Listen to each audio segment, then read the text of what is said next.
Hello to you. Bienvenue les amis dans un nouvel épisode de La Cloche en compagnie de Ali de Catch Club, de Christophe de Ajus et bien sûr des Pop de Ali de Catch Club. Ne nous filme pas. Enfin si, parce qu'on aime ça, franchement, on apprend à s'aimer et c'est quand même classe, on aime la vie. Est-ce qu'on pourra bientôt partir en vacances? Est-ce que tout ça va s'arrêter un jour? Ah. Beaucoup de questions qu'on se pose également, mais c'est pas le moment de donner les réponses parce que la question, elle, n'est pas vite répondue. Bonjour Ali, bonjour les Pop, bonjour à tous. Bonjour à tous et bienvenue à l'univers de Jus, bienvenue au Texas. Nous sommes toujours au Texas. Nous avons Ils ont les passé cornes au Texas. Hein, c'est ça The hein Devil Horns. Ah oui C'est ça? Non, pas forcément. Oui, non, mais ce geste, c'est... Mais ils ont des... Comme JBL, il y avait ses cornes sur le devant de sa... Tout à fait. Tout à fait. JBL a des cornes, c'est connu. On est donc toujours au Texas. Moi, je l'aime bien. Moi aussi. Non, c'est pas vrai, mais il est sympa en vrai. Il l'a peut-être pas toujours été, mais croyez-moi, dans les vestiaires, c'était un des mecs les plus Je cool. pense qu'avec le temps, il s'est assagi. Avec le temps... C'est vrai qu'avec le temps, il s'est assagi. Avec le temps va, tout s'en va l'autre. Donc ce qu'on a fait lors du dernier épisode, c'est qu'on a parlé longuement des anecdotes par rapport à Raw. T'as vu comment discrètement il est en train de dire que je suis chiant? Non, Ça, pas du tout. on a parlé longuement. Moi, je trouve qu'au contraire, c'est bien parce que j'aime bien faire le plus d'épisodes possible. Ce qui me gêne toujours, par exemple, par rapport aux certaines séries ou des bonnes biographies, aux autobiographies, notamment de catcheurs, c'est qu'honnêtement, tu prends celle de Bret Hart, par exemple, elle fait 500 pages, elle aurait pu faire 2000 pages. Je l'aurais quand même lu, mais alors avec passion, je pense. Parfois, ils survolent certains passages parce que voilà, ils sont obligés par le temps. Un livre, c'est comme ça, ou certaines séries, t'as une saison, etc. La Cloche, en soi, c'est jusqu'à ce qu'on arrive à la période actuelle. Ouais, mais quand tu penses qu'on a réussi à faire 2 épisodes sur James Ellsworth, tu te dis qu'il y a peut-être des moments où on aurait un petit peu dû survoler, quoi. Yes. Donc Autant là, qu'on va en reparler aujourd'hui, quoi. c'est vrai qu'on a fait un épisode entier sur Raw. Moi, je trouve ça génial. On va en faire un maintenant sur SmackDown. Donc ça veut dire que la semaine prochaine, on pourra passer au pay-per-view de février et mars, Elimination Chamber et Fastlane. Là, on va d'abord vite faire un petit point, voir un petit peu de quoi tu te rappelles, ce qui t'a peut-être marqué lors de cet épisode de Raw. Donc je vais te citer un petit peu ce qui s'est passé. On commence avec un segment où on a Chris Jericho et Kevin Owens qui font leur entrée. Kevin Owens, bien entendu, qui se vante d'avoir conservé le titre face à Roman Reigns Oui. au Royal Rumble, mais là il est interrompu par Braun Strowman. Braun Strowman qui était qui était intervenu au profit de Kevin Owens lors du Royal Rumble et qui justement je veux un match de championnat, colonel. C'est Et oui, bon, ouais. et ça je m'en souvenais. J'ai survolé rapidement les résultats de Raw avant de venir et je m'en souvenais bien en fait de l'excuse de Braun Strowman de ce petit segment. Il y a des semaines de cela, enfin, ça faisait pas mal de temps en fait. Et je trouvais ça très malin de la part de la WWE, c'est pas souvent qu'ils utilisent des petits trucs qui paraissent totalement insignifiants pour les remettre en scène quelques mois plus tard en disant, bah vous voyez, vous disiez peut-être que non, eh bien si, ça avait une valeur, ça avait quelque chose. Ça je trouve que la continuité, c'est important et ça apporte à l'histoire. Et donc Strowman, Kevin Owens lui avait promis un match de championnat s'il venait l'aider, c'est ça? Je ne me souviens plus S'il exactement. le conservait, s'il Ah oui. conservait son titre Et- au Royal Rumble, il avait dit qu'ensuite il promettait un Il se match croisait dans à les Strowman. vestiaires et il lui dit ça comme ça, l'air de rien, un peu genre... comme il aurait pu lui dire autre chose. Mais Strowman n'a jamais oublié. Et voilà pourquoi Strowman l'a aidé à conserver le titre. Et voilà pourquoi Strowman veut un match de championnat, colonel. Et Strowman, ce qui est beau, c'est que quand il arrive sur le ring, déjà très intéressant de voir quand même que c'est un Strowman à ses débuts. Le Strowman de 2017 est incroyablement peu en confiance, il sait Ah. pas du tout jouer avec la foule qui commence à chanter, on sent qu'il sait pas quand s'arrêter, quand les laisser, etc. Mais il est à ses débuts, c'est normal. Et encore une fois, c'est beau de voir son évolution, parce que les big men dans le genre, on a toujours peur un petit peu au début. Franchement... Quand tu vois sa gueule, tu vas avoir En peur même plus. plus qu'au début. Quoi. En plus, et je trouve que Strowman, pour la peine, c'est clairement un très très bon big man, un très très bon élément pour la WWE. Donc il débarque sur le ring et il dit « Miz, je t'ai aidé pour 2 raisons. Owens. Owens, je t'ai Oui, aidé parce que là, il pour est 2 tout de raisons. suite en 2021. Oui, moi je suis pas, parce que c'est exactement la schlimise un petit peu qu'on a eu avant cette semaine. Mais au final, Strowman... Semaine dernière. Semaine Il est dernière. perdu. Donc ne le jugez pas. Merci. Et c'est un enfant, il fait ce qu'il peut. Strowman qui dit... Gardez la même chemise d'ailleurs, je tiens à remarquer. à Owens... J'aurais cul. C'est genre- En fait, je t'ai aidé pour 2 raisons. D'abord, je déteste Roman Reigns. Je supporte pas Roman Reigns, j'aime pas ce type. Comme tout le monde. Donc ça, il fallait le placer déjà pour lancer une petite rivalité. Et ensuite, là, il place la vidéo. Parce qu'au début, Owens dit non, mais moi j'ai jamais dit ça, je t'ai Oui. jamais promis quoi que ce soit. Mais là, Braun Strowman, il est pas con, il passe la vidéo justement. Et donc derrière, on attend ce match qui devrait arriver entre les deux. Mais on note tout de même que Braun Strowman a lancé un petit pic à Roman Reigns. Et forcément, Roman Reigns ne va pas aimer, ça. Bah, sans le pic, il est intervenu dans le match la veille. En il plus, tabasse bien Roman entendu. Reigns, donc on se doute bien à un moment ou à un autre que Roman Reigns va vouloir se venger. Bien. Est-ce que ce sera ce soir dans notre main event? Vous le saurez dans quelques instants. Ensuite, on a Sami Zayn qui bat Chris Jericho, champion des États-Unis. Ouais. Mais Donc, le titre n'était pas en jeu. Le titre n'était pas en jeu, mais bonne petite victoire pour Sami Zayn. Tony Nese qui bat Mustafa Ali. Ah, Moustafil, comme l'appelle Philippe Chéreau. Mustafil, Ah ouais. tout débutant dans le roster principal à ce moment-là. Enfin, en plus, il est là pour 205 Live, bien entendu. Comme tu l'avais dit, donc il y avait bien des lumières différentes également. C'est les cordes, le logo sur le tapis de ring et les lumières qui sont un petit peu différentes. L'occasion de rappeler à tout le monde que c'est des sous-fifres et qu'ils n'ont même pas le droit au décor habituel.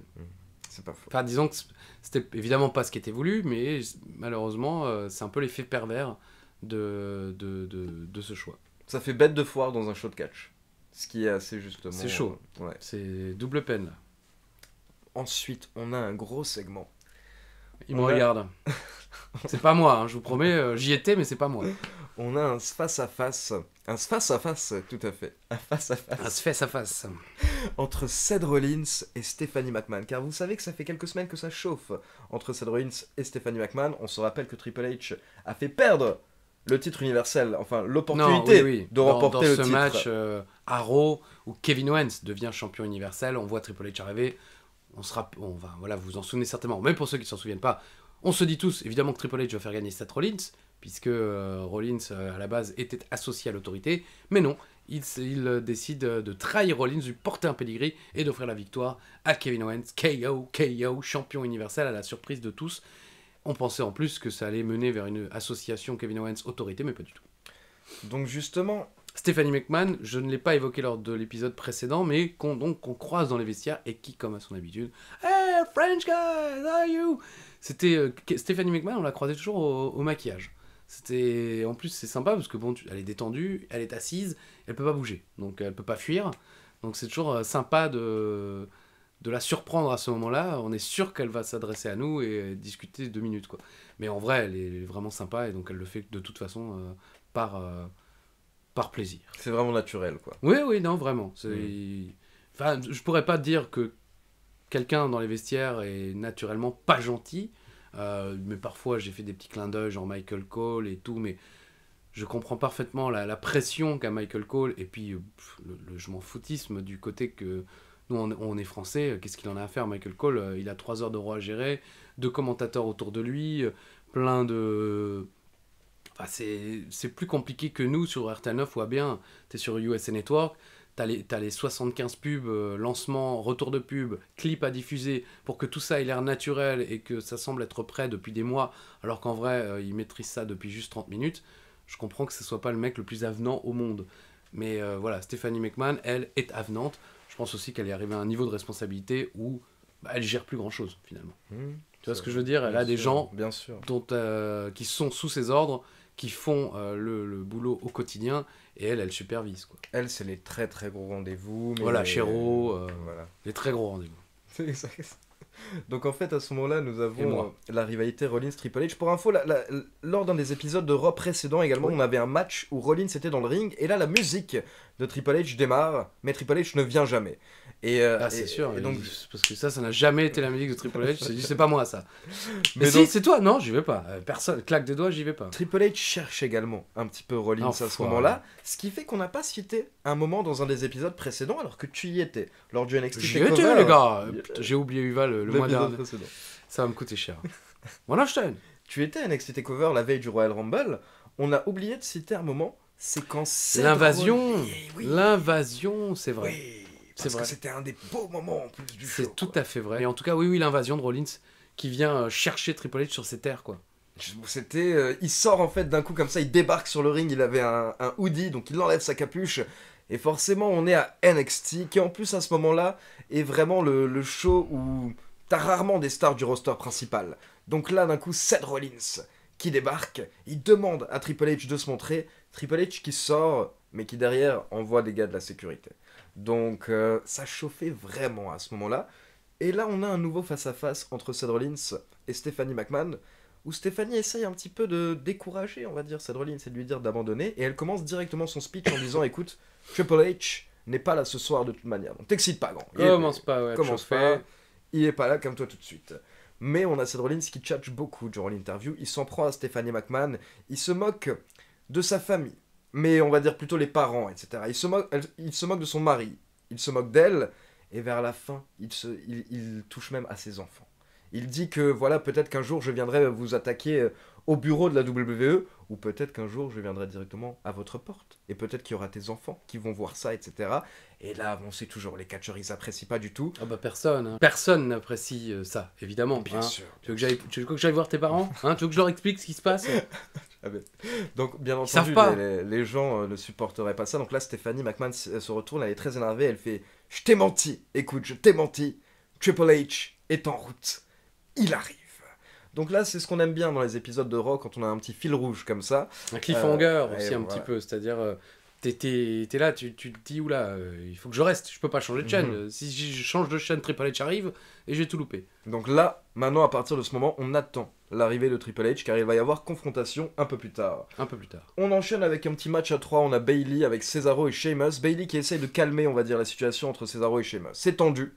Ils ont essayé de s'éliminer apparemment lors du Royal Rumble, donc ils s'accusent, c'est toi, c'est moi, etc. Mais Bayley qui calme la situation. Et derrière, en fait, donc ce trio bat Charlotte Flair et les Good Brothers, avec Bayley qui effectue le tombé sur Charlotte, donc sur la championne. On a un petit match également entre Strowman et Kevin Owens. Bah oui, c'est un petit peu le main event, c'est pour le titre, on attendait ça quoi. Enfin, c'est pas le main event, mais c'était pour le titre. Mais attends, pourquoi j'ai pas noté le résultat de ce match? Bah c'est victoire par disqualification de Braun Strowman après l'intervention de Chris Jericho. D'accord. Il me semble, Chris Jericho qui se fait agresser avant le match. C'est ça. Quand Braun Strowman fait son entrée, il porte un chokeslam à Chris Jericho à travers la table des commentateurs, et donc Kevin Owens est un petit peu en panique. Ouais, il Parce s'est qu'ils dit là, ont tout oula, seul. là je suis dans le sale drap. Yes. Donc au final, bien entendu, Kevin Owens qui Ah porte non, pas intervention de Chris Jericho, bien sûr, intervention de Reigns. Roman Reigns, et du Ah coup, oui. voilà, on a Roman Vous Reigns. étiez déjà 50 à l'avoir mis sur les... Ah mais vous réagissez trop vite les mecs. Laissez-nous 4 secondes. Le Bah, mec il mais a... oui, je vais marquer en plus. Reigns intervient, attaque Braun, donc disqualification. Et derrière, Roman Reigns qui met un spear à Braun Strowman et à Kevin Owens. Donc je me disais, c'est bizarre que j'ai pas marqué le résultat. Donc on a bien le résultat de ce match. Entre-temps, on a une voiture qui arrive en coulisses, un 4x4 je crois, en tout cas voilà. Avec 4x4 teinté, pisté par la banale. En plus, voilà, avec les vitres teintées, réellement. Et là, on pense que c'est Triple H. Et non, Ah non. c'est The Beast. C'est Brock Lesnar. Toujours vénère. Bon, vous me direz, ça fait 24 heures. C'est normal qu'il est toujours vénère d'avoir été éliminé par Goldberg. Justement. D'avoir été humilié par Goldberg. Parce que ça commence à bien faire. Là. Goldberg, il vient, là, il m'humilie. Là, je commence à en avoir marre. Là. Ça, c'est de la merde. Donc Lesnar, qui fait son entrée, bien entendu, avec Paul Heyman, pour challenger Goldberg Challenge.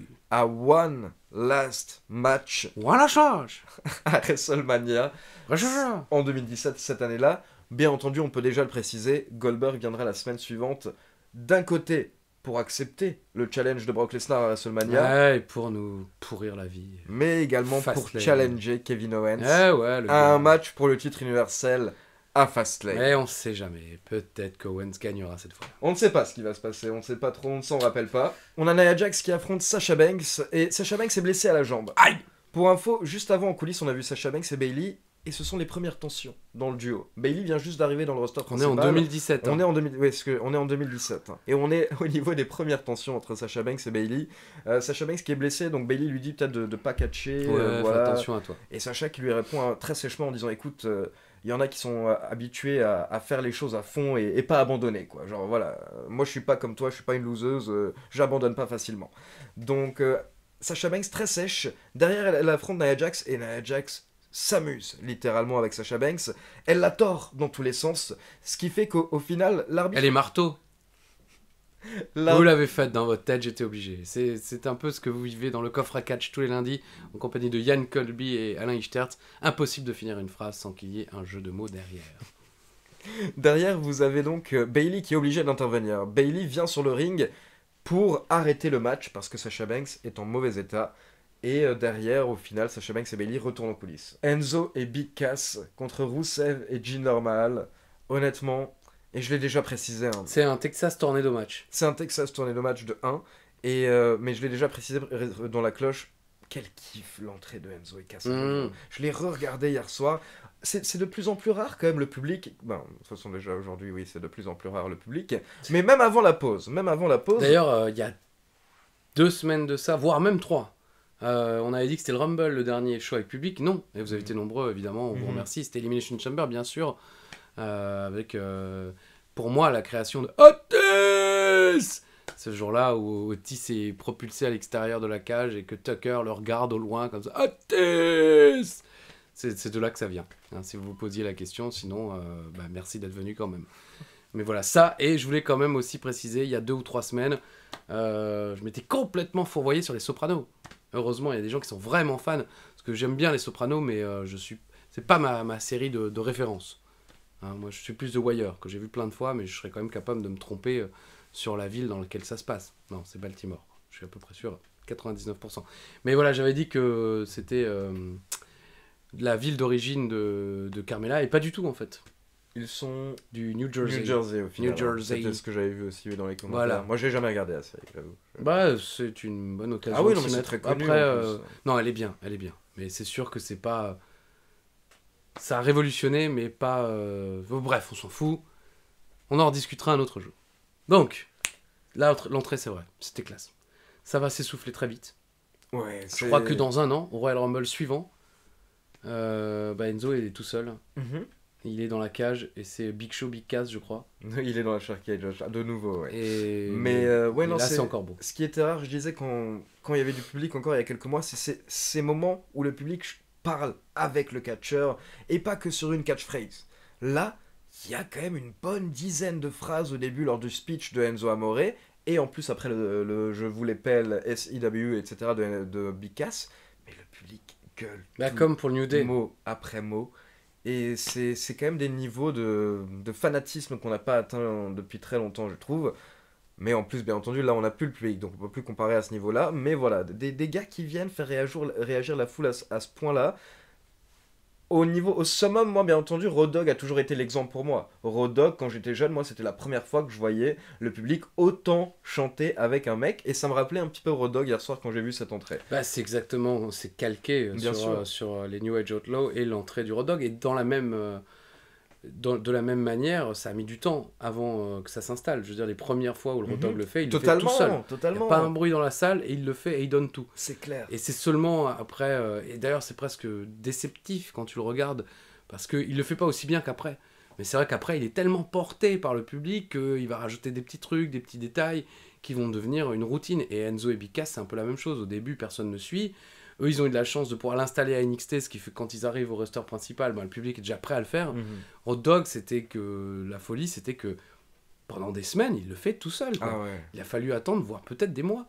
J'exagère, parce que c'est allé vite quand même pour les New Age Outlaws, mais ça met quand même pas mal de temps. Et c'est à Raw toutes les semaines. Donc tu as des instants à Raw de forte gênance, où tu te dis, mais qu'est-ce qu'il nous veut là, le Roddy franchement, Jesse James, vas-y, retourne avec Jeff Jarrett, quoi. Et en fait, non, ça devient l'un des trucs les plus populaires de l'histoire de la WWE. Enfin, moi, je le connais encore par cœur, quoi. On peut noter que donc Jinder, à ce moment-là, comme on l'avait dit, est de retour. C'est ça. Il vient de se faire réembaucher par la WWE avec son nouveau physique. Son nouveau physique, il l'avait acheté à Ikea avant que ça ferme, il a eu de la chance. Il n'est pas encore au summum parce qu'en plus, une fois qu'il va se faire embaucher, il va prendre encore plus de masse. On oublie tout. 113, moi. 113. Mais il est déjà pas mal, et ce qui fait que justement Enzo et Big Cass se moquent un petit peu de toutes ces veines qu'on voit un petit peu partout sur le corps de Jinder Mahal. On passe au dernier segment de Raw. Nous avons donc le face-à-face. Triple H qui arrive dans le ring. Et dans le ring, il attend Seth Rollins. Il attend que le jour se lève. Il attend que changent les temps. Seth Elvis Rollins, Presley, bien sûr. Seth Rollins fait son entrée. Il arrive tout près du ring. Et là, il se fait attaquer soudainement par Samoa Joe qui effectue ses débuts. Submission Machine, Samoa Joe. Samoa Joe, un de nos préférés, mais vraiment, c'est un de ces indie darling, on va dire, mais qu'on adore tous, Bah oui, notamment, bien bah entendu. oui. Et Joe fait partie de ces mecs qu'on pensait peut-être ne jamais voir à la On se WWE. disait, oui, à la WWE, voire même dans le roster principal. parce Encore qu'on se plus dans le disait, roster principal. C'est peut-être un de ces gars qui restera à Mhm. NXT et qui prendra sa retraite et qui deviendra officiel à NXT parce que il a fait une telle carrière avant. Et effectivement, je pense l'avoir déjà évoqué dans la cloche. Avec mon ami Naniwa, on était allé en Allemagne voir un show indie dans une salle de 80 personnes parce que Samoa Joe était sur la carte, quoi. Et on était au premier rang, et quand tu vois Joe arriver, alors certes, il n'est pas grand. C'est pas un mec qui fait 2 mètres. Mais il dégage une telle agressivité, une telle brutalité. Et ensuite, on a eu la chance de le revoir encore une fois en Allemagne, dans une salle plus grande. Mais son match contre Kenta Kobashi, son match contre, comment il s'appelle, le SDF, Necro Butcher. Necro Butcher. C'est pas un SDF, hein. Mais bon voilà, Necro Butcher. C'était à un moment un match mythique très connu de Samoa Joe. C'est de combat triple menace qu'on a déjà évoqué à la TNA avec Kurt Angle notamment, AJ Styles ou Christopher Daniels aussi. Christopher Daniels. Dans un combat triple menace. Daniel, c'est Styles avec Joe qui était le premier qui avait vraiment super bien marché. Pour les fans comme moi, par exemple, il faut savoir qu'au début des années... Enfin, en 2002... Début des années 2000. Au début des années 2000, donc en 2002, l'époque où je squattais justement, où j'ai commencé à traîner chez Yann de Wrestling Clinic énormément, Yann recevait toutes ces cassettes des fédérations indépendantes, et donc il a été, dès le début, il a eu les DVD, enfin non, c'était des cassettes, même au début encore d'Ring of Honor. Ouais, cassettes. C'était des cassettes, et donc très rapidement, en fait, Samoa Joe était arrivé, à la base en étant un hired gun, comme on dit, enfin, il a été embauché par quelqu'un, si je me rappelle bien, c'était par la prophétie. Si je dis pas de bêtises, je crois que c'était Christopher Daniels qui avait peut-être ramené Samoa Joe. Je sais plus exactement. Mais en gros, très rapidement, il avait impressionné. Il était venu pour un show. C'était un des premiers mecs sur le circuit indépendant qui avait vraiment essayé de mixer le MMA au monde du catch. Ce qui aujourd'hui est totalement normal. J'en parlais récemment lors d'un de mes lives. Aujourd'hui, c'est totalement normal de voir des mecs qui rajoutent un petit peu d'art martial, différents arts martiaux dans le catch. Samoa Joe était un des premiers à vraiment ramener ce côté UFC. Il s'était inspiré quand même un peu de Taz. C'était la même veine. C'est vrai, parce que Taz, c'était un bien peu sûr. ça. Il était, Taz était The Human Suplex Machine. Totalement. Et c'est de là aussi que vient le surnom de Samoa Joe, de Samoan Submission Machine. Parce que on sentait l'inspiration Taz-esque Totalement. de Samoa Joe. Mais ça n'enlève rien à son talent et au fait qu'il a sublimé ça bien mieux que Taz, qu'il l'a fait que 2-3 ans à la ICW, qui après très vite atteint ses limites. Et puis voilà, Joe, champion Ring of Honor pendant plus d'1 an, à un moment, quasiment 2 ans de règne, c'était magnifique. Durant ce règne, il y avait notamment eu la série de 3 matchs avec CM Punk, qui était devenu légendaire, qui avait reçu 5 étoiles de la part de Dave Meltzer pour le premier, je crois. Pour info, c'était vraiment une série de matchs incroyable, dans le sens où les 2 premiers sont arrivés à la limite de temps de 1 heure. Et donc il a fallu faire un 3e match, sans limite de temps cette fois-ci, mais je vous spoil pas le 3e match, au cas où certains veulent le chercher. Donc Samoa Joe attaque Seth Rollins à ce moment-là. Nous avons une grosse bagarre. Et nous avons également, malheureusement, une blessure. Ah, ça Ouais. j'ai oublié. Parce qu'en fait, ce qui se passe à ce moment-là, et pareil, je m'en suis rappelé hier soir, mais c'est vrai que du coup, l'un des gros matchs de WrestleMania a été mis en danger suite à ce segment. Parce qu'en fait, Samoa Joe s'acharne sur Seth Rollins très violemment à l'extérieur du ring. Et moi-même, je me rappelais pas de la blessure hier. La jambe. Oui. Donc au début, je le vois, Samoa Joe jeter Seth Rollins partout à droite à gauche. Et je me dis, tiens, là, il a pas l'air de le blesser. Et je me suis rappelé à la fin.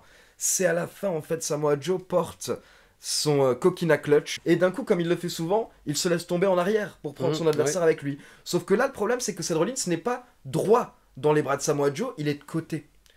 Et du coup, quand Samoa Joe se laisse tomber, la jambe de Seth Rollins se plie mal. Et c'est malheureusement en plus la jambe qu'il venait de se blesser. Récemment. Et donc là, on entend Seth Rollins en plus pour ceux qui regarderont sur le network, vous pouvez retrouver l'épisode. C'est l'épisode donc juste après le Royal Rumble de janvier 2017. Le 30 janvier 2017. Voilà. Et vous pouvez entendre Seth Rollins qui au moment où il tombe, il gueule un petit peu, il dit à Samoa Joe là, il se passe quelque chose de pas normal. Et à partir de là, en fait, on a eu peur parce que Seth Rollins devait avoir potentiellement 8 à 10 semaines d'absence, ce qui a remis en question son match face à Triple H.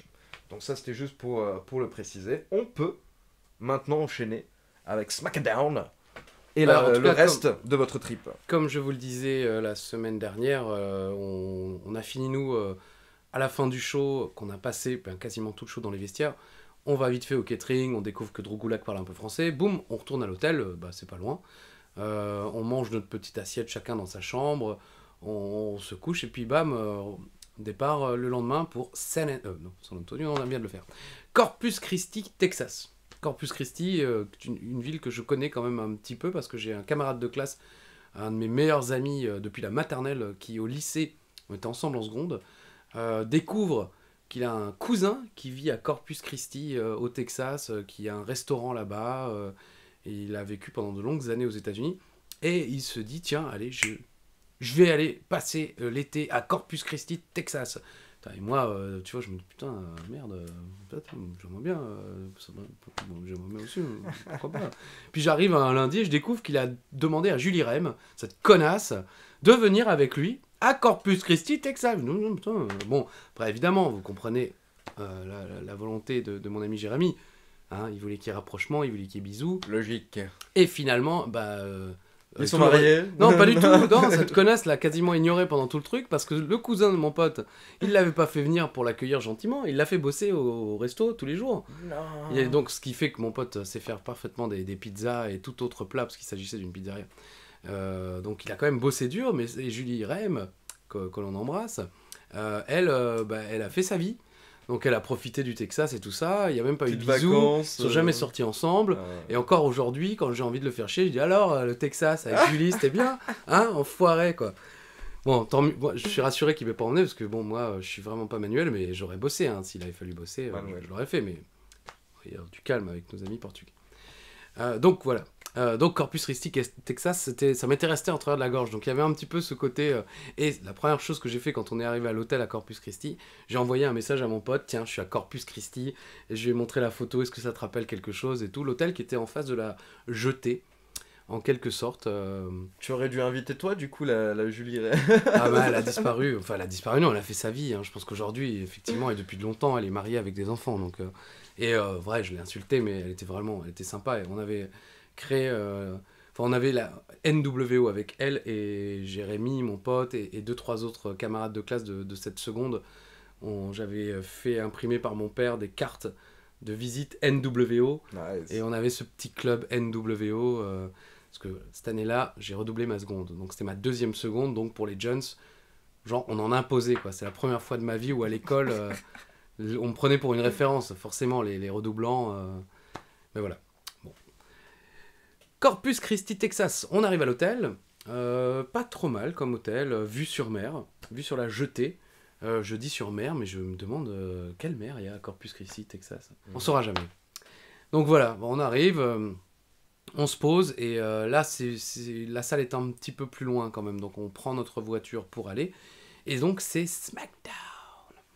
Et je me souviens, là, on a interviewé notre ami Nathan Wars.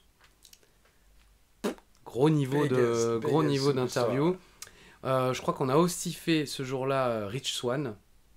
Je crois Rich Swann. Et qui c'est qu'on a fait d'autres encore? Laissez-moi réfléchir un instant. Non, ça ne me revient pas. Si, AJ Styles, je crois. Il est à SmackDown. Bah oui, il est à SmackDown. Bien sûr qu'il est à SmackDown, AJ Styles. On a fait AJ Styles. Parce qu'il est à SmackDown. Et je crois que c'est tout. On a fait ces 3 interviews. On était quand même content pour AJ Styles. Avec tout le respect que je dois pour Rich Swann. Mais une Jamdan Wars. Mais voilà, ça aurait pas été super. On se dit putain, on va jusqu'à Corpus Christi, Texas pour interviewer Rich Swann et Jamdan Wars. AJ Styles sauve un petit peu l'affaire, quoi. Mais donc on va rester toute l'après-midi dans les vestiaires. Et c'est là que, vous le savez, le soir, il y a 205 Live. Présenté, et on a pu être témoin d'une répétition, enregistrement d'un segment vestiaire avec Noam Dar et Alicia Fox.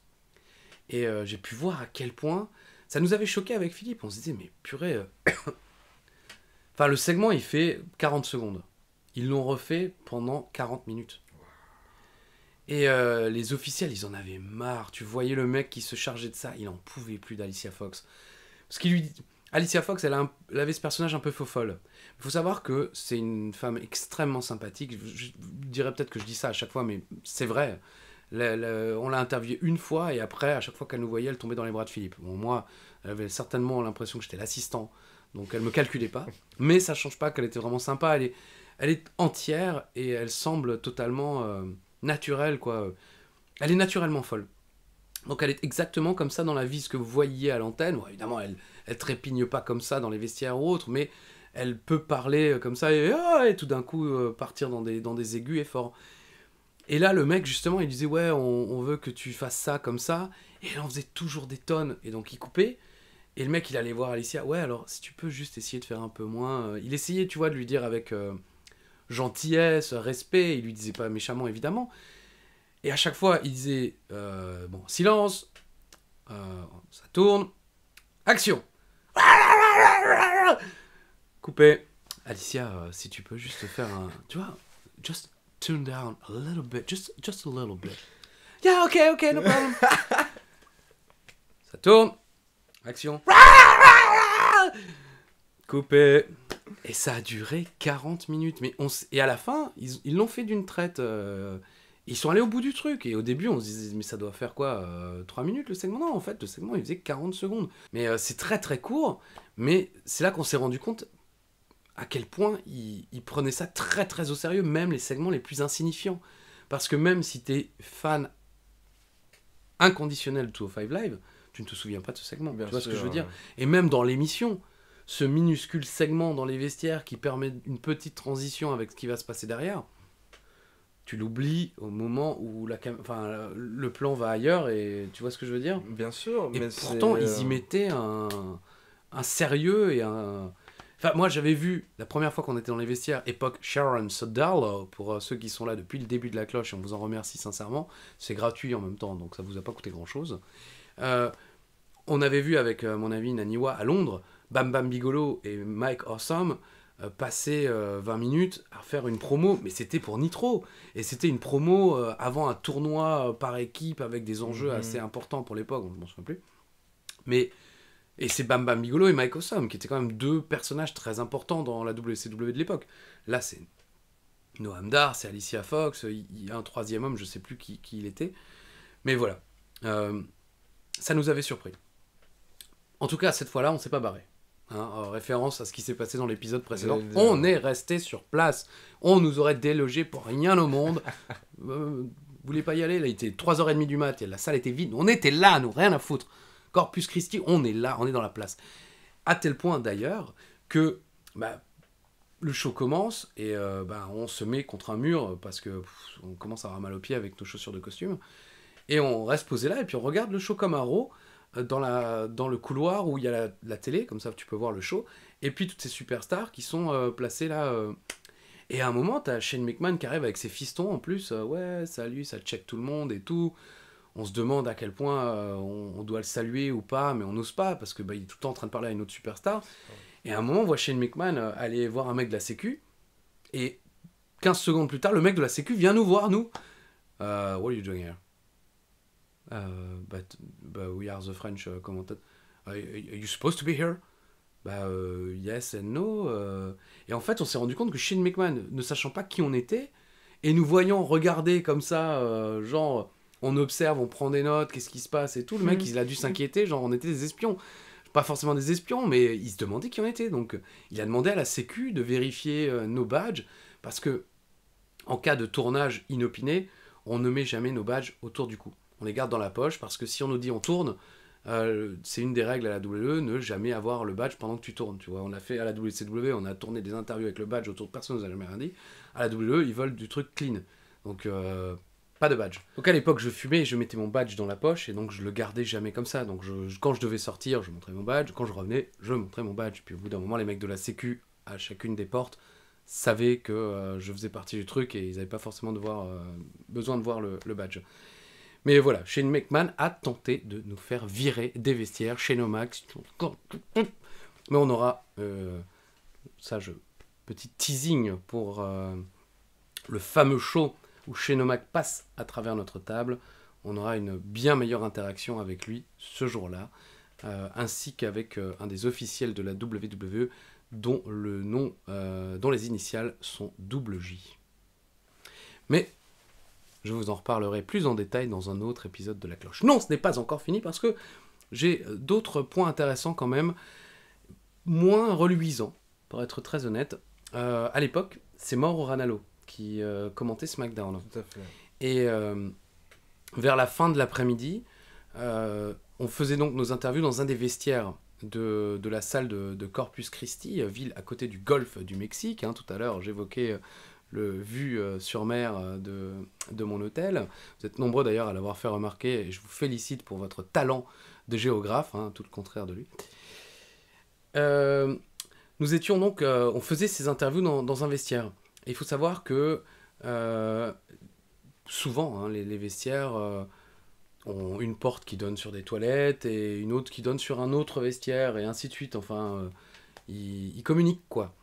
Et on avait ce vestiaire où les lumières et tout étaient installées, où nous on pouvait faire nos interviews et eux en profitaient aussi pour faire des segments.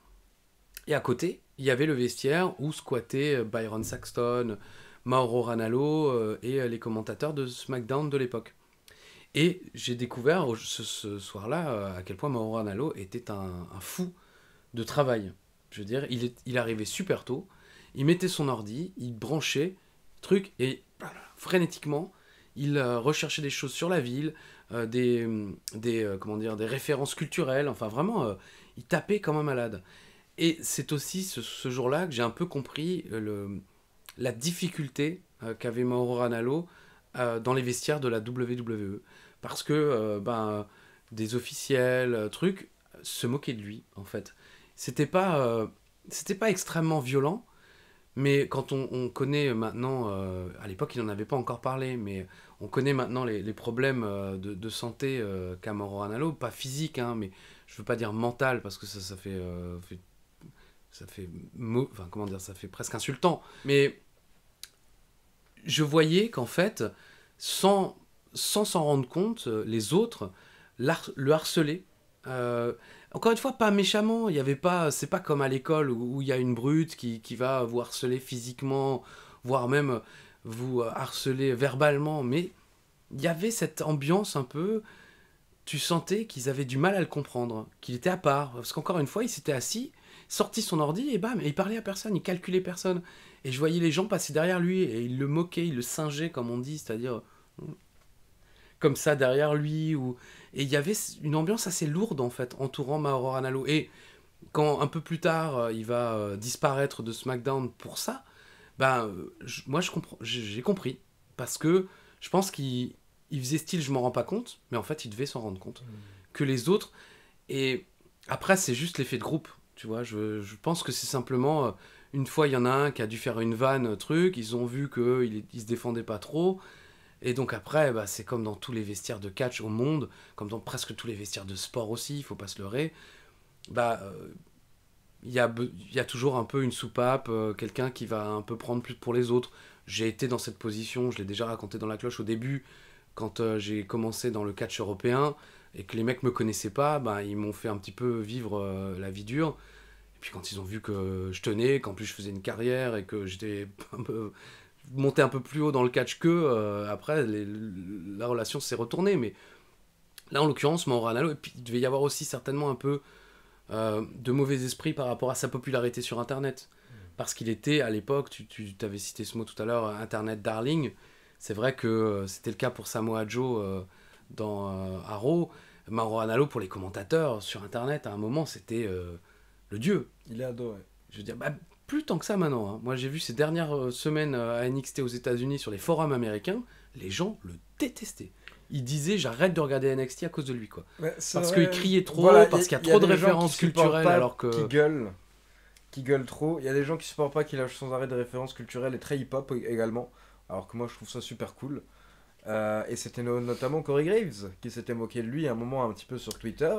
Oui, il avait fait une... Et encore, je sais même pas s'il s'est moqué de lui. Et tu vois, ce jour-là, Corey Graves faisait pas partie des mecs qui... Je pense pas que c'était méchant. Peut-être qu'il le faisait, hein, mais le jour où j'étais là, il n'y avait pas Corey Graves. Je pourrais vous donner des noms, mais je ne le ferai pas parce que je pense que même ces personnes-là, aujourd'hui, si on leur en reparlait, ils diraient « Ah ouais, franchement, on était cons, il y avait le côté... groupe, encore une fois, t'as envie de t'intégrer, tu vois qu'il y en a un qui le fait, alors tu t'en rajoutes une couche. » on a tous un jour été cons de cette manière. Certains moins que d'autres, mais voilà. Ça m'est arrivé aussi d'être bête et de faire partie du groupe et de me trouver super intelligent sur le coup parce que j'ai fait rire les autres aux dépens de quelqu'un. Mais oui, non, on sait qu'il en a parlé très légèrement sans vouloir jamais citer qui que ce soit non plus d'ailleurs, mais il a dit que voilà, l'ambiance à la WWE n'était pas forcément la meilleure, mais lui, il a toujours été très respectueux. Il a jamais osé critiquer qui que ce soit, quoi que ce soit, etc. Et on sent qu'il y avait quand même des gens qui l'aimaient bien. Je sais pas si Triple H faisait partie des gens qui le harcelaient ou pas. Non, mais Triple je H, pense pas. Parce que Triple H, j'allais de toute dire façon, justement... Triple H, il est pas dans ces sphères-là. Hein. J'allais Triple H, je dire, le vois pas. Hein. Triple H, lui, il fait partie de ces gens qui disent que la porte est toujours ouverte à un retour de Mauro Ranallo et il avait l'air de l'apprécier. Donc, C'est lui qui l'a fait, je pense, qui lui a fait bosser à NXT. voilà. Le mec est respecté dans le monde du MMA et du catch. Ils sont pas nombreux, je crois que c'est le seul d'ailleurs. Et de la boxe aussi. De la boxe, c'est vrai, aussi, oui, ouais, effectivement. Il fait les trois, donc ouais, non, c'est quelqu'un quand même, un gros commentateur niveau combat. Pour Showtime, notamment, je crois, il bosse beaucoup pour cette chaîne américaine de APH. Mais voilà, c'est... Jusqu'à présent, j'ai quasiment jamais donné d'anecdotes peu reluisantes, parce qu'en vrai, il n'y en avait pas. Mais là, ce jour-là, je me suis senti mal à l'aise. Et on en avait parlé après avec Philippe, on s'était dit, bah quand même, c'est dingue quand même le côté... Et c'est pour ça aussi que je me permets d'avoir cette... explication, je me dis que ça doit être un peu de jalousie par rapport à Internet, l'effet de groupe, parce qu'on en a parlé avec Philippe et qu'on y a réfléchi un peu, parce que c'est vrai que ça nous a surpris, que ce soit Philippe ou moi, on n'est pas les mecs les plus intelligents du monde, mais on n'est pas du tout dans ce genre de trip là, on est con, on va titiller bien sûr, on va se vanner, mais on n'est pas du côté, on a toujours, chaque fois qu'on a côtoyé des jeunes, des nouveaux, des stagiaires ou autres, on a toujours essayé d'être gentil, accueillant, enfin voilà. Et là, on s'est dit, waouh, drôle d'ambiance du côté des vestiaires de SmackDown. De ce côté-là, quoi. Parce que les superstars, elles captaient rien, évidemment. Là, je vous parle d'officiels et de gens qui gravitent du côté des commentateurs. Évidemment que les superstars de la WWE, aucune n'est venue se moquer de Mauro Ranallo, bien au contraire, à mon avis, elle devait être plutôt contente d'avoir un mec aussi passionné et à fond dedans pour commenter leur match. Du coup, par contre, pour vous intégrer, j'imagine que vous aussi, vous bien êtes sûr, dans le délire. Moi, j'ai jeté un saut de merde. Un saut de merde. Les aventures du docteur Apfelglück. Très bon film avec toute l'équipe du Splendide, et pas que. Film très peu connu, mais très sympa. Ah oui, non, ça me dirait même peu. Ah voilà. L'équipe du Splendide. Non, mais l'équipe du Splendide, c'est pas un film. Hein. Non, bien entendu, mais je veux dire l'équipe du Splendide, pourtant très connue, mais alors ce film-là, Dr. Apfelglück. Dr. Apfelglück, oui. Ça me parle pas du tout, c'est marrant. C'est un film Dr. Pomme-Chance. C'est un film à sketch, comme on dit. C'est-à-dire qu'il y a une trame, mais qu'en fait, c'est des petites histoires toutes réunies dans le même film. Ce sont les patients du Dr. Apfelglück qui racontent au Dr. Apfelglück, qui est l'acteur plutôt beau gosse du Splendide, comment il s'appelle ? Thierry Lhermitte. Et donc, il commence à raconter, puis ensuite, on le voit. Et Okay. donc, il y a plusieurs histoires dans ce film.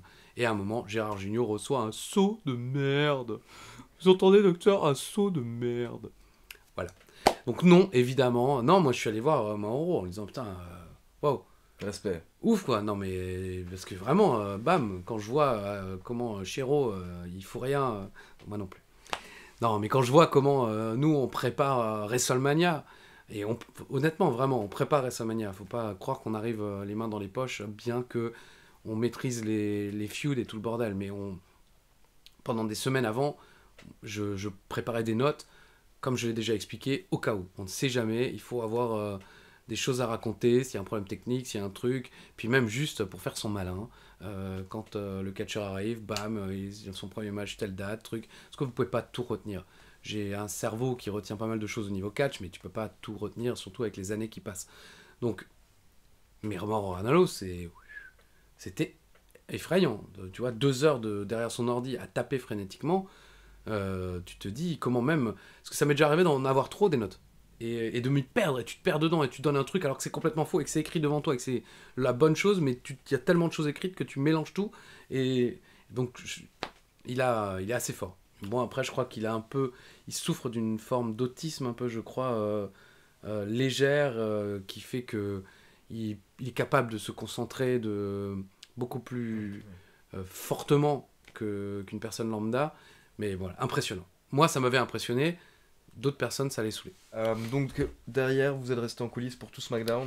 Oui, à tel point comme dit que ça Comme tu l'as dit, inquiétait comme Shane Shane l'a inquiété, McMahon, mais c'est bon, pas de souci. Enfin, la sécurité a vu votre passe et c'est bon quoi. Oui, bah on leur a expliqué qu'on était commentateurs. Et puis il y avait le mec avec qui on travaillait. Je me demande si c'était pas Tom Carlucci Jr. Que j'évoquais lors de la précédente émission, qui était avec nous et qui l'après-midi nous faisait faire les interviews et qui était là et qui a dit non mais vous inquiétez pas, c'est les commentateurs français. Parce on était resté aussi parce qu'il y avait peut-être, on se disait peut-être que on allait faire une autre interview à la fin du show. Okay. Il nous avait dit que peut-être, on sait jamais, vu que c'était plus ou moins la fin de la semaine et qu'il y avait 205 Live, donc certaines superstars restaient pour regarder 205 Live pour le plaisir et parce que ça les intéresse. Et donc ils se disaient peut-être que pendant que 205 Live, il y a moins de gens qui bossent, peut-être qu'il y aurait l'occasion de faire quelque chose, mais finalement non. Ouais. On va enchaîner avec le programme de SmackDown. Juste une petite question aussi que je me dis. Mais je t'en prie. Peut-être les fans peuvent se poser. Oui. Comme là, tu nous as dit que tu regardais Raw et SmackDown dans cette salle où il y a les catcheurs. Alors c'est pas une salle, c'est le couloir. C'est le couloir. Bon, j'imagine que tu te rappelles pas non plus de tous les catcheurs qui étaient là, mais est-ce que ce sont plutôt les jeunes qui viennent regarder le show? Est-ce que les légendes prennent quand même encore le temps de venir également regarder le show, les big names, etc. Alors ça dépend. Par exemple du côté de Raw, évidemment que Lesnar est nowhere to be seen et ce genre de... À ce niveau-là, non. Mais là, SmackDown, Cena, oui. Par exemple. Cena, oui. Il est là, Cena, premier rang, quasiment tout le show. Non, le mec, et pour l'avoir vu dans les house shows, c'est exactement pareil. Hein. Cena est dans le main event. Dès le premier match, Cena est assis sur la chaise et regarde... Parce que dans les house shows aussi, quand vous êtes à Lyon, à Paris, à Lille, Saint-Étienne, Strasbourg, sachez qu'il y a une caméra quelque part et que si vous êtes dans les premiers rangs, il est possible que les catcheurs vous voient parce qu'il y a une télé qui, encore une fois, ça permet à tout le monde de voir comment ça se passe, comment le public, mais aussi s'il y a un problème. S'il y a un catcheur qui se blesse tout d'un coup, les mecs, ils peuvent direct voir ce qui se passe et se préparer s'il faut vite faire un changement de programme ou ce genre de choses. Donc voilà. Et Cena, house show, SmackDown, j'ai pas l'exemple d'Euro parce que c'est, comme dit là, c'est l'une des rares fois où on était vraiment dans la salle pendant le show. Mais je pense que c'était pareil aussi à Raw. Enfin voilà. Le mec, John Cena ou pas, champion du monde ou pas, il est là, il regarde le truc, il veut tout voir. Et justement, là, en plus, il est champion du monde. Je veux dire, il vient de le devenir pour la 16e fois. Donc, on passe à ce SmackDown post-Royal Rumble qui démarre avec AJ Styles, pas content. Il est pas content. Il est pas content. Il est pas content. Il a perdu le titre. Il vient de perdre le titre lors du Royal Rumble. Donc, il va voir Shane McMahon et Daniel Bryan, qui, je rappelle, à ce moment-là, sont à la tête de SmackDown. Oui, Shane était occupé à essayer de nous faire virer de la salle. et il leur dit je veux mon rematch et surtout un contre un. Je veux pas un match, je sais pas quoi, 5, 6, etc. Ah voilà. Parce qu'il sait que le prochain pay-per-view du côté de SmackDown, c'est Elimination Chamber. Je meurs. Et là, justement, Shane et Daniel Bryan essaient de lui expliquer tu l'auras, ton match 1 contre 1. Mais là, d'abord, forcément, le prochain pay-per-view, ce sera un match à 6. C'est marrant parce que 4 ans plus tard, ils ont fait le même coup, même si c'était pas une revanche, mais avec Sheamus et Drew. Vous aurez votre match à 1 contre 1, mais d'abord, c'est chez Chamber. C'est vrai. Là, on est en plus exactement aux mêmes périodes. Et donc, au final, ils lui disent que non, tu vas faire partie du Elimination Chamber match de SmackDown où John Cena va remettre son titre en jeu. Donc, pour info, lors du prochain pay-per-view, prochain épisode, le titre de John Cena sera en jeu. Lors de ce segment, t'as Dean Ambrose qui arrive aussi au moment où Shane McMahon est en train d'annoncer la liste des catcheurs de l'Elimination Chamber. Dean Ambrose arrive, Shane McMahon dit son nom à ce moment-là. Dean Ambrose fait « c'est tout ce que je voulais savoir » et il se casse directement. C'était le Ambrose de l'époque, un peu comme ça, un peu je m'en fous. Dilettante, oui, ça. Le mec il jouait au casino, il picolait un petit peu, il y avait ce genre de segment. Donc voilà, c'est bon, je suis dans le match, ok, je me casse. Et là, t'as AJ Styles qui lâche un petit « ouais, c'est ça, casse-toi ». Et bien entendu, ça plaît pas à Dean Ambrose. Voilà, quoi. Ils se retournent. T'as dit quoi sur ma femme? Hein? Paquette? René? Quoi? C'est un nom de merde? Non, et donc, évidemment. Shane McMahon et Daniel Bryan décident qu'on va avoir en main event Dean Ambrose contre AJ Styles. On n'a pas un énorme SmackDown, en toute honnêteté. Après, je pense que vous avez été quand même gâtés avec NXT TakeOver, Royal Rumble et Raw. On vous a gâtés. Ouais. C'était un SmackDown un peu plus light par rapport à ce que vous avez vu les jours précédents. On peut citer donc John Cena qui célèbre son 16e titre. Il a égalisé le record de Ric Flair. Et là, il est interrompu par Randy Orton et Bray Wyatt, qui à ce moment-là donc, sont les 2 derniers membres de la Wyatt Family, car Luke Harper a été jeté du clan quelques semaines auparavant du Après, côté de SmackDown. c'est- Après avoir perdu le titre avec Randy Orton, ils étaient champions Oui, puis par équipe. leur divergence, Et c'est leur ça. dissension. Voilà. Bray Wyatt au final a choisi Randy Orton et il a jeté Luke Harper. Donc justement au Royal Rumble également il y avait eu un petit face-à-face. Là nous avons nous avons Orton et Bray Wyatt qui confrontent John Cena. D'abord Bray Wyatt qui dit qu'il va potentiellement remporter le titre à Elimination Chamber parce qu'il fera partie du Chamber Match. Potentiellement. Et derrière Orton qui ajoute si jamais à tout hasard tu conserves ton titre et que tu es encore champion à WrestleMania, alors c'est moi qui te prendra ton titre. Eh oui. Et teaser un petit Orton Cena, Parce qu'Orton, on le rappelle, a gagné le Royal Rumble, donc Bien il entendu. doit pouvoir choisir le champion de son choix pour WrestleMania. Et c'est vrai qu'un Orton Cena, qui ne rêverait pas d'un Orton Cena? Déjà en 2017, on en rêvait tous, incroyable. ça vend toujours Orton Ah, Cena. ça va, ça va. Derrière, Pas du rêve. on a Bray Wyatt et Orton qui se rapprochent du ring, mais là les lumières s'éteignent, elles se rallument, et Luke Harper est dans le ring pour sauver John Cena. Donc derrière, on enchaîne match 2 contre 2, et pour info, Randy Orton obtient la victoire pour son équipe en effectuant le tombé sur John Cena. Donc justement, à quelques semaines d'un match potentiel, on a Randy Orton qui réussit à effectuer le tombé sur le champion. Carmella, à ce moment-là, qui a des petits segments en coulisses avec James Ellsworth, justement. C'est le moment où le couple se forme petit à petit, et Carmella qui, lors du show, bat une catcheuse locale. C'était juste pour la citer parce que l'alliance est en train de se faire, donc on a justement le changement de style pour les deux, parce qu'on a également une Carmella qui devient beaucoup plus hip-hop à ce moment-là. Et James Ellsworth qui deviendra, une sorte de rappeur. Il avait une tenue toute dorée. Seconde zone. C'était très particulier. Ziggler qui bat Kalisto. Rien de spécial à citer à part que Apollo Crews intervient à la fin du match pour sauver Kalisto parce que Dolph Ziggler essaye de lui arracher son match. Becky et Naomi qui battent Bliss et James. On va avoir justement des rivalités lors des prochaines semaines entre les deux catcheuses. Becky Lynch de son côté va feuder avec Mickie James pendant que Naomi va se lancer dans une rivalité avec Alexa Bliss pour le titre justement de SmackDown. Ce qui est un petit peu étonnant parce qu'à la base c'était justement Becky contre Alexa Bliss. Naomi va sortir un petit peu de nulle part pour avoir un match contre Alexa Bliss. On va voir que ça va plutôt très bien se passer pour Naomi. WrestleMania a lieu où déjà? Floride. Orlando, voilà. Floride. Oui, WrestleMania ayant lieu en Floride, ça va très bien se passer pour Naomi. Je me demande si c'est pas justement ce qui m'a toujours surpris. J'adore Naomi, mais je me disais toujours, c'est marrant parce que pour plein de mecs, ils l'ont jamais fait. Mais pour Naomi, ils ont vraiment mis les petits plats dans les grands pour qu'elle réussisse en Floride chez elle. Ouais. C'est vrai qu'habituellement, c'est pas toujours bon quand t'es à domicile. On a Daniel Bryan qui nous annonce Natalya contre Nikki Bella lors du prochain pay-per-view Elimination Chamber, car on rappelle on sait maintenant que c'est Natalya qui a attaqué Nikki Bella en fait lors des Survivor Series. Et au final, en main event, nous avons AJ Styles qui bat le champion intercontinental Dean Ambrose, car en fait Dean Ambrose est distrait par The Miz et King Corbin, Baron Corbin à l'époque bien entendu encore chevelu, qui s'embrouille en fait aux commentaires. The Miz et Baron Corbin qui feront partie également du Chamber Match avec ses catcheurs, donc justement c'est pour ça qu'ils étaient aux commentaires. Ça permet de distraire Dean Ambrose, et derrière AJ Styles porte son finisher et remporte le match. Donc un SmackDown plutôt assez cool, mais où ils mettent les choses en place lors des prochaines semaines. C'est-à-dire qu'il n'y a pas beaucoup de temps en général, ça va vite quoi. Et là ça va vite, on est en février, WrestleMania est dans moins de 2 mois. Oui, donc, et Chamber est dans 12 jours. C'est ça. 13, 12. Donc 12. Il va se passer énormément de choses parce qu'il y a Chamber fin février et 2 semaines Non, le 12 février. 12 février. Mi-février. Non, mais je veux dire, c'est d'autant plus, il n'y a pas le temps. Mais comme cette année finalement. Oui. Cette année, Chamber était 2 semaines, 3, très vite après le Rumble. Et Fastlane arrive 2 semaines avant WrestleMania.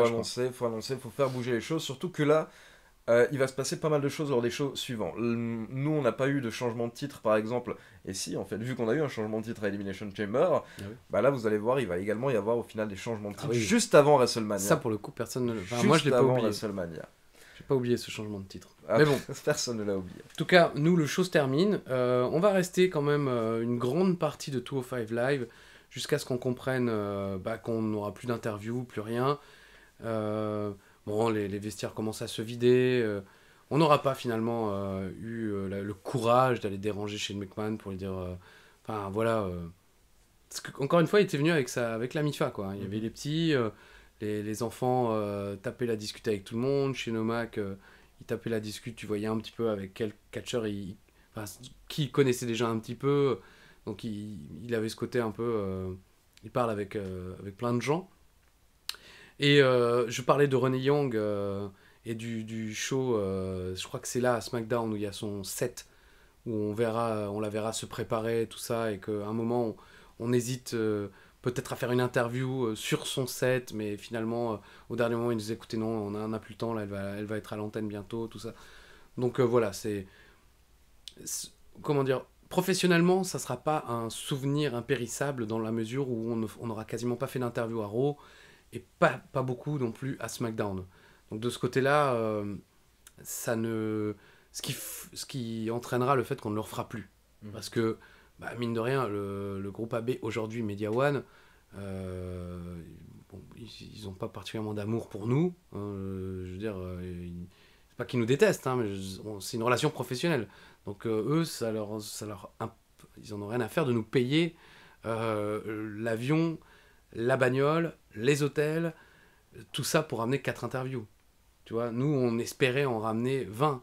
Parce qu'en général, quand on restait à Raw, les premières fois où on le faisait, on revenait avec 10 interviews.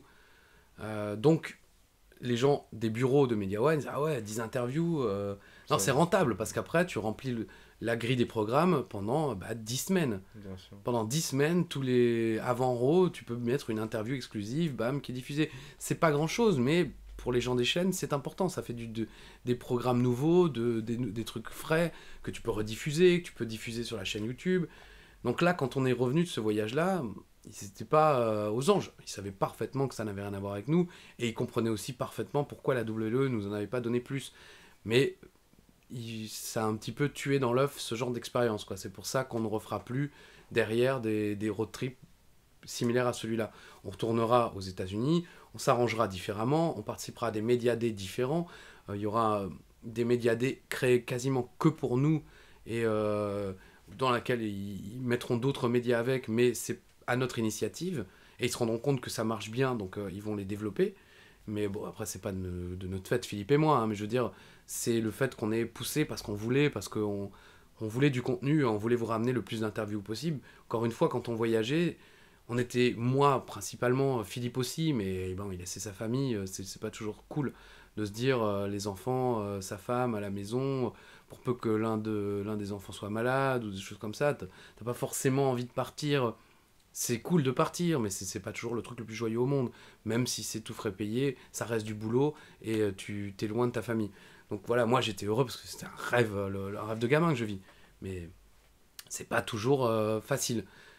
Donc on ne le refera plus. Mais bon, on a eu la chance de le faire. Là, quand même, petite anecdote, dernière anecdote. Non, avant-dernière anecdote, la dernière est beaucoup moins sympa. Mais vous inquiétez pas, c'est pas si grave. Mais dernière anecdote, on rentre à l'hôtel et là on tombe sur, je crois ne pas me tromper en disant Finlay, il me semble. Je crois JBL, mais pas de Patterson, ça je suis sûr. Qui était au bar de l'hôtel, de notre hôtel. Là pour le coup, c'était l'hôtel aussi des officiels de la WWE, donc potentiellement Monsieur McMahon lui-même y dormait, je ne l'ai pas vu. Mais ils étaient là, en train de boire un verre au bar, donc ils étaient rentrés bien avant nous. Hein. Ça veut savoir qu'ils ne sont pas restés jusqu'à la fin de SmackDown ni de 205 Live. Et ils étaient en train de boire un petit verre en fumant un gros cigare. Et on est rapidement, vite fait, allé... voilà, on était encore en costume. Encore, on faisait pas non plus Joe les Clodo. On est allé les voir. Oui, guys, on revient de SmackDown... Monsieur Patterson, enfin voilà, un petit échange, ça fait partie des rares petits échanges qu'on a eu avec Pat Patterson. Et bon, je vous cache pas qu'ils nous ont pas proposé ni à boire, ni un cigare. Mais bon, on était fatigués, on est allé se coucher, mais tu vois, tu finis la journée, tu arrives à l'hôtel, tu tombes sur 3 légendes du catch. Encore une fois, Pat Patterson, je suis sûr, Finlay quasiment, JBL moins sûr, parce que ça se trouve, il est rentré direct chez lui, vu que en même temps, il habite plus au Texas depuis longtemps, hein. Maintenant il vit aux Bermudes. Dans les Bermudes, on dit, je crois.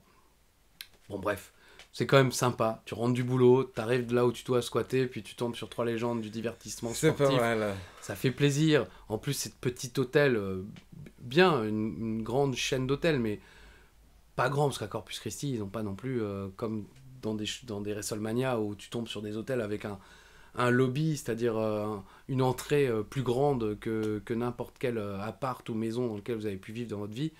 Là, c'était un petit hôtel de Corpus Christi, bien, à Hilton, je pense, Mais voilà, rien de ouf, et tu tombes sur eux en train de siroter. Je crois on a pris un petit verre avec Philippe, mais voilà, juste histoire de se poser, de décompresser après 3 jours, et avant d'aller les voir. On s'est d'abord posé, et quand on est parti et qu'ils étaient encore là, on s'est dit, bon, on va quand même les saluer, et même juste les remercier pour l'accueil, même si eux n'ont rien fait pour nous, mais ils avaient vu qu'on était là, dans le bar, mais aussi dans les vestiaires pendant 3 jours. Donc, on s'est dit par politesse, ils représentent la WWE, donc voilà, on savait pas encore, on était à 2 doigts de leur filer un t-shirt, hein. On savait pas encore ce qui nous pendait au nez, hein. Mais bon, on va se coucher, et moi, j'arrive dans la chambre, bam, un cafard mort sur ma table de nuit. Ah, bon, ok, un cafard mort, ok.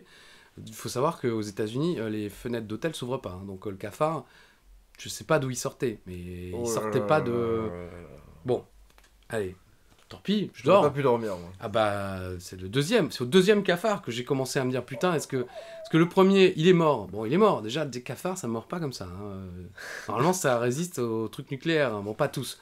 Mais voilà, je le prends avec un petit mouchoir, je le fous dans les toilettes, bon. Puis finalement, je me rendors, et puis à un moment, je sais pas, dans la nuit... parce que quand il faut se réveiller le lendemain matin, même si j'ai mis mon réveil sur le téléphone et tout, je dors mal parce que je me dis toujours, putain, je vais pas me réveiller alors que je me réveille tout le temps. À part une fois pour WrestleMania où j'ai failli le louper, mais bon, pas le jour même, hein, mais le voyage. Vous l'avez certainement entendu la cloche, et sinon, allez le chercher cet épisode. À un moment, je me réveille dans la nuit, j'appuie sur mon téléphone pour que la lumière s'allume et que je vois l'heure. Et puis je vois un truc qui bouge comme ça sur la table de nuit. Putain, j'allume la lumière, deuxième cafard, quoi. Oh. Donc je l'attrape, je la montre à ces messieurs me disent, enfin bref. Et le lendemain matin, à la réception, je dis aux gars, les mecs, le premier cafard mort, je l'avais pris en photo quand même. Je me suis dit, putain, c'est un Hilton, quoi, cafard mort dans la chambre. Et je lui dis, regardez, j'ai la photo du cafard mort, et pendant la nuit, il y en avait un deuxième vivant. Ah oui, ah d'accord. Et le gars, rien du tout, quoi. Ça l'a même pas choqué, le mec, visiblement, c'était pas les premiers cafards qu'il y avait dans cet hôtel. Faites attention, Corpus Christi, si c'est pas un Hilton, je présente mes excuses à Paris et toute sa famille par rapport pour avoir sali la marque, si c'est pas ça, mais ça donne directement sur le golfe du Mexique, il y a l'eau en face. Donc voilà, un hôtel d'une... horrible. Faites attention. Horriblissime. N'allez jamais là-bas, faites attention, mais parce qu'en plus, oui, je veux dire, s'il y en a un, il y en a deux, c'est-à-dire qu'il y en a 1500 à peu près qui sont pas loin. Qui frétillent sous les murs, sous le lit, et qui sous peuvent le te truc. manger à tout moment. Non, mais c'est vrai que c'est... Voilà, moi j'ai pas particulièrement peur j'ai connu des endroits, où... Enfin bon, après, j'allais dire un truc complètement nul, mais j'ai voyagé dans moult pays, et des pays bien plus pauvres que les États-Unis, où les hôtels étaient parfois bien mieux tenus que celui-ci à Corpus Christi, quoi. Donc on termine sur cette anecdote horrible. Merci beaucoup Christophe. Évitez les Hilton, bien entendu. Non, il y en a des biens. Moi j'ai dormi paradoxalement dans celui de Strasbourg. Oui, c'est vrai. J'avais un ami aussi. qui travaillait, un ancien ami d'ailleurs, que je n'embrasse pas, va te faire voir. Donc il est bien. Il est bien. J'en ai fait d'autres. Les Hilton, ils sont bien. Il est vraiment super. Voilà. Celui qui est à Strasbourg, très bon accueil et tout. Donc... Ah, qu'est-ce que tu as fait toi? Bah quand je recevais les artistes ici. Soit on leur prenait une chambre au Hilton, soit au Sofitel, parce que les artistes, bien entendu, veulent être dans le meilleur hôtel de Strasbourg. Non, Mercure, elle est bien aussi, je crois. Il y a une piscine en plus. Ah, là-bas, on nous avait jamais demandé. Mais c'était soit Sofitel, soit Hilton. Et du coup, habituellement, comme on doit être avec les artistes durant tout le week-end, bah, on se prenait une chambre au cas où. Normal. Pour pouvoir se poser aussi de temps en temps, pour se reposer quand même de temps. Et franchement, super gentil au niveau de la petite bouteille de champagne, etc. Ah bon, bah ça, j'ai jamais Et vu, je ne bois même pas de champagne, je vous avoue. En tout cas, j'embrasse Govin, qui travaillait au Hilton et qui est extrêmement sympa. Il vient du Népal, et voilà, c'est tout. Mais j'espère qu'il nous regarde. J'en doute, mais j'espère. On se retrouve la semaine prochaine pour passer au pay-per-view suivant. Donc Elimination Chamber du côté de SmackDown, Fastlane du côté de Raw. Et derrière, on pourra enchaîner avec WrestleMania. WrestleMania où nous étions tous les deux. Donc il va pouvoir vous donner sa version, je vais pouvoir vous donner ma version. Non, celui-là, j'y étais pas. Ouais, tout à l'heure, tu disais... À partir de 2018, je pourrais. Ah, pardon. 2017, je suis pas encore. Bon, bah moi, j'y suis déjà, mon gars, t'as vu? Wesh. Et voilà, je vais retrouver d'ici là moult anecdotes, vidéos, photos, pour qu'on puisse partager au maximum ce petit voyage avec vous, que j'ai pu partager à l'époque avec Monsieur Chéreau, bien sûr. Comme d'habitude, n'oubliez pas de liker la vidéo, de vous abonner à la chaîne et de cliquer sur la petite cloche pour être informé de la sortie des prochaines vidéos. À bientôt monsieur. À bientôt, monsieur, dame. T'emmerdes. Écoutez, je vous remercie sincèrement. Comme toutes les semaines, n'oubliez pas qu'on se retrouve dès lundi pour le coffre à catch avec Yann Colby et Alain Richter de The Wrestling Clinic. Et on espère très rapidement avec un ringside avec. Il faut dire que bon, en ce moment on est tous très occupés, mais on en a quelques-uns d'attente qu'on doit filmer bientôt. Donc restez bien branchés. Il me regarde. Non, mais je croyais qu'il faisait genre, ah, je suis pas au courant. Si, t'es un peu au courant quand même. Donc restez bien branchés sur l'univers d'Ajus, et comme le disait Édouard Carpentier avec son collègue Guy Auré, que nous regrettons tous les jours, tous les deux, on vous aime, à la semaine prochaine, c'est John. Bisous.